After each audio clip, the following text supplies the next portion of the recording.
Դատական նիստը ինչ մթնոլորտում անցավ։ Շատ լարված, շատ մանրամասն քննարկում էինք իրականացնում, բազմաթիվ հարցեր ունեինք, մեկնաբանություններ, նոր փաստեր, որոնք որ փորձեցինք տեղ հասցնել դատարանին։ Իհարկե դատարանի մոտ կարծեք թե այդքան մեծ հետաքրքրություն չկար, տպավորություններ, որ ինքը արդեն որոշում ունի, բայց ամեն դեպքում մտնում ենք որոշումը լսելու, հուսանք, որ գոնե մի փոքր արթնացած կլինի իրավական մասնագիտական այս իրավիճակի իր մոտ եւ որովհետեւ այս իրավիճակում միակ որոշում օրինական դա մերժումն է, բայց իր պարագայում նույնիսկ տնային կալանքը պետք է համարել հաղթանակ։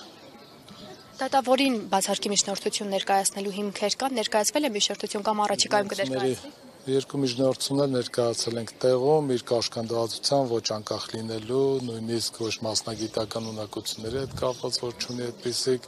այսինքն սկզբից եւ ընթացքում այդ միջնորդությունները ներկայացրել է, բայց քիչ հետո հրապարակումը կլինի, ձեր թույլտվությամբ պետք է արդեն մտնեմ ներս։ Վերջին հարցը մեկ է Միքայել Սրբազյանի առողջական վիճակն ինչպես է, երեք նրա ինքնազգացողությունը ինչ որ պահի վատացել է։ Այս պահին ինքը կոնկրետ դրա մասին ոչինչ չի ասել, չեմ կարող հստակ ասել, դեղորայք ընդունում է, հուսանք որ լավ կլինի։ Տրամադրությունը Մարտական